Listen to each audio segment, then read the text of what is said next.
샬롬, 반갑습니다. 12월 19일 목요일 대린절 셋째 주간 새벽 기도에 하나님께 올려드립니다.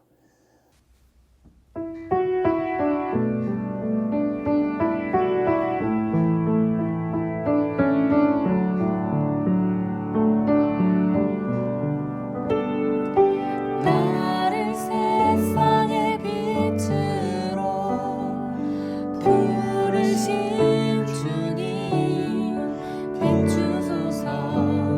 나도 주님의 빛을 비추리라.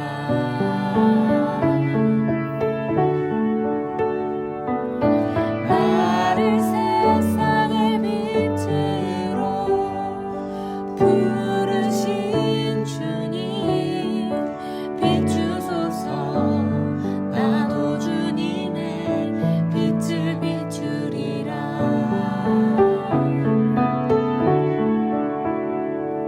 어둠을 밝히는 빛, 온 세상을 비추는 빛, 산 위에 마을이 숨기지 못하네. 어둠을 밝히는 빛, 온 세상을 비추는 빛, 산 위에 마을이 숨기지 못하네.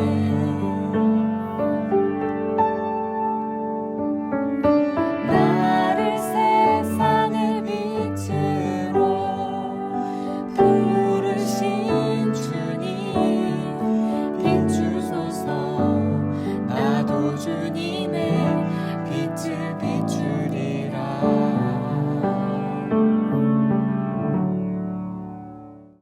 함께 나를 세상의 빛으로 찬양 부르십니다. 오늘 말씀 민수기 11장 1절에서 3절, 민수기 11장 1절부터 3절까지의 말씀입니다. 함께 읽겠습니다. 여호와께서 들으시기에 백성이 악한 말로 원망하매 여호와께서 들으시고 진노하사 여호와의 불을 그들 중에 붙여서 진영 끝을 사르게 하시매 백성이 모세에게 부르짖음으로 모세가 여호와께 기도하니 불이 꺼졌더라. 그곳 이름을 다베라라 불렀으니 이는 여호와의 불이 그들 중에 붙은 까닭이었더라. 오늘의 기도 제목, 힘들고 어려워도 감사하고 소망하게 하소서. 힘들고 어려워도 감사하고 소망하게 하소서. 힘차게 군가를 부르며 부푼 희망을 가지고 행군을 시작한 이스라엘 백성이 곧 하나님을 원망합니다. 오늘 본문의 내용입니다. 사실은 놀랍죠? 출발하자마자 원망하는 모습이 나오고 있습니다. 1절, 백성이 악한 말로 원망하매, 이것을 원문에 가깝게 옮기면 그리고 백성이 여호와의 귀에 악하게 불평의 소리를 바라는 불만자들이 되었다입니다. 하나님의 힘찬 군대가 불만자들이 되어버렸습니다. 백성들은 시내산을 막 출발하여 가데스 바네아를 향한 3일길 도상에 있지요. 그들은 시내산에서 약 1년여를 머물면서 사실 큰 어려움 없이 지냈습니다. 그런데 이제부터 본격적으로 시작되는 광야 여행과 가나안 정복은 그저 불안하고 어려운 일로 보였을 것입니다. 사람의 마음, 모습이지요. 뭔가 새로운 것에 대한 불안감이 있습니다. 무엇보다 광야의 척박한 환경은 그들로 하여금 불안과 초조에 떨게 했을 것입니다. 뭔가 환경이 좋아도 새로운 것을 하려고 하면 불안한데 지금 이 광야의 척박한 환경을 직접 겪고 나니 아니 어떻게 가나안 정복을 할 수 있지? 우리가 어떻게 행복하게 살 수 있을까? 두려움에 휩싸였습니다. 이에 그들은 가나안 땅에 그들의 거처를 마련해 주시겠다는 하나님의 약속을 불신하게 되었으며 그 결과 하나님을 거스리는 말을 거침없이 내뱉게 되었습니다. 특별히 본문이 강조하고자 하는 바는 가나안 여정상 당연히 요구되는 광야 여정의 고생과 어려움을 제외하고는 사실 그들에게 특별히 불평될 만한 이유가 없었음에도 불구하고 하나님을 노엽게 할 만한 불만을 터뜨렸다는 점입니다. 당연히 그냥 예상되는 그런 지극히 이 예상 범위 안에 있는 고생과 어려움밖에 없었는데, 그런데 불평, 불만을 터뜨렸어요. 이처럼 불평은 하나님의 뜻을 바로 이해하지 못했을 때, 그리고 그분의 은혜에 감사하지 않을 때 생겨나는 사람의 본성적인 악이라고 할 수 있습니다. 여호와의 불이란 하나님께로부터 직접 분출된 불이 아니라 하나님께서 초자연적으로 일으키신 불을 뜻합니다. 이는 불기둥에서 뿜어나온 것일 수도 있겠고 아니면 번개로 인한 것일 수도 있겠으나 사실 정확히 알 수는 없지요. 다만 하나님의 진노로 인한 심판의 도구로 사용된 것은 분명합니다. 진 끝을 사르셨다 합니다. 하나님께서는 진 전체에 심판의 불을 내리지 않으시고 단지 이스라엘 진의 가장자리에 처진 장막에만 불을 붙이셨습니다. 이는 이 심판이 철저한 멸망을 목적으로 한 것이 아니라 이스라엘 백성의 깨우침, 깨달음을 위해서 바른 길로 가게 하시고자 이 심판을 내리셨음을 잘 알 수 있습니다. 여기서 중요한 점이 있습니다.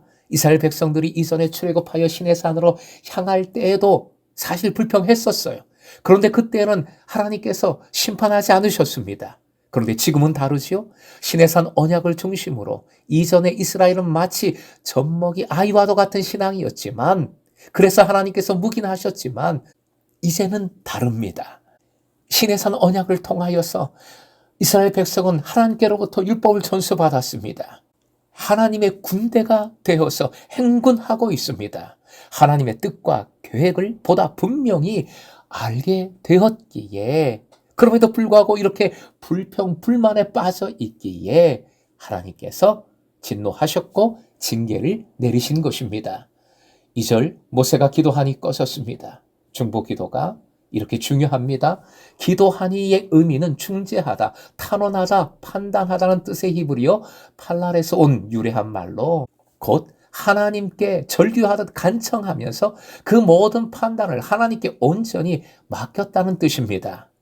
3절 다베라는 불붙이다, 소멸하다, 잔인하다 등의 뜻을 지닌 낱말에서 동사에서 온 말입니다. 이것은 약속을 붙들지 못하고 하나님을 원망하는 것이 곧 하나님의 징벌을 자초하는 일임을 보여주는 오고 오는 세대에 교훈해주고 있는 역사의 현장 역할을 합니다. 사랑하는 예배자 여러분, 오늘 본문의 앞에서 하나님께서 들으신다는 것을 강조하고 있습니다. 여호와께서 들으시기에 여호와께서 들으시고 들으셨다는 말씀이 반복됩니다. 원어로는 다르지만 유사한 말씀의 반복은 결국 이스라엘 백성에 대한 하나님의 관심과 사랑을, 함께 하심과 보호하심을 잘 보여줍니다. 강조합니다. 하나님께서는 들으십니다. 우리의 성숙한 믿음의 고백을 듣고자 하십니다. 그러니 성숙한 믿음의 고백, 가장 좋은 고백 무엇이겠습니까? 바로 감사지요. 감사의 말을 하십시다. 감사가 가장 큰 영광입니다. 그리고 축복의 말을 하십시다. 축복은 함께 복된 삶을 사는 통로가 됩니다. 주님의 제자로 살아갈 때 비록 힘들고 어려워도 원망의 입술이 아니라 약속의 말씀 위에 굳게 서서 감사와 소망으로 힘차게 나아가는 믿음의 제자 되시길 주님의 이름으로 축원드립니다.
주님